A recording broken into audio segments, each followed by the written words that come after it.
We look back to Tuesday night, Simon. 0-0 draw against Wrexham. The first half, especially, your side put in a decent performance. Some people may say it's just 1 point out of 6, but there were so many positives to be taken out of it. Well, I think so, yeah. From our perspective, it's 1 defeat in 13. It's a really good start. 3 points off the top of the lead, and we're enjoying life so far. And it was another really passionate, good performance. Yes, we did score. That was the only disappointment. But for the territory we gained in that early stage of the game, and we started so brightly, we're a little bit disappointed after not capitalising on it, but overall another good display. And the crowd as well. I was at the game on Tuesday.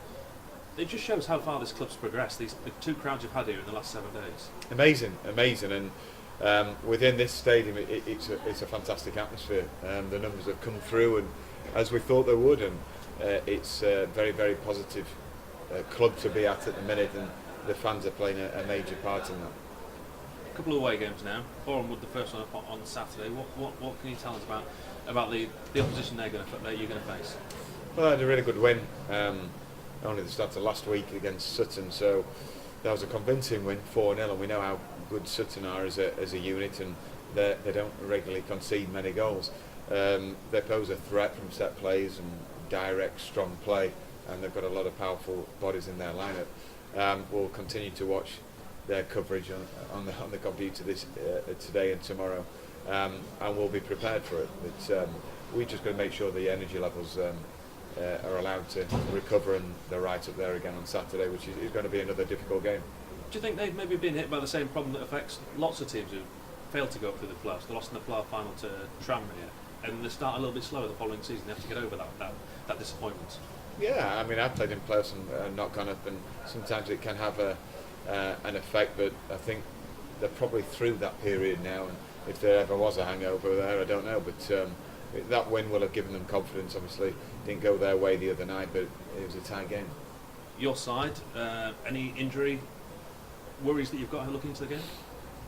No, everyone's come through the game unscathed, and Jack Emmett should be added to the squad, so it's a strong squad to choose from. We're starting to get a real few selection headaches. You call them headaches. How hard is it to pick your 11 or your 16 when you do have a fully fit squad to choose from? Well, from myself and Paul Thirlwell's perspective, we have to be consistent with players, and it's chop and change straight away from, say, 1 point from 6. Then I think players are always maybe a little bit uncertain of am I playing, and they're looking over the shoulder. I think a lot of credit is due to the players, obviously, for such a great start, and therefore they've earned that patience in them, and they've earned a few games, together, and no one's really showing signs of tiredness.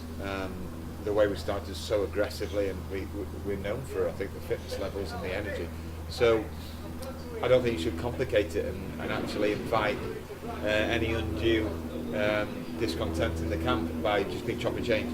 There's been some great influences off the bench, especially in the last couple of games, and therefore we know that people are applying pressure on those starting 11 places. But if you snatch your tit and just think, oh yeah, we'll change this, then discontent quickly appears in football, and at the minute we've got a harmonious squad, in my opinion. And you always talk about getting off to a decent start in matches, getting off on the front foot. That's really important, isn't it? Because if you start off the other way around, it's very hard to pick it up during a game. Yeah, the crowd are aware of any edginess, aren't they? And it can breed that uncertain performance. But so far, I would say, apart from the Havant game, we've started on the front foot, and we've got a real bundle of energy in there just to be able to go on release it. And that willpower, if you can inflict that early on the opposition, then it did get them on the back foot the other night, and hopefully we can start off in the same vein, even if we're away from home. You're not used to these longer away trips, away over Friday night, quite regularly, some of these trips down south. In a way, is that good for team spirit? You're together even for more hours than what you even were last season?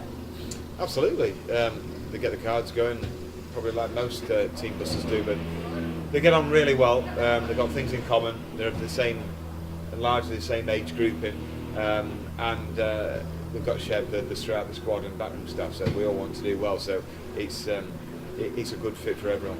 Great.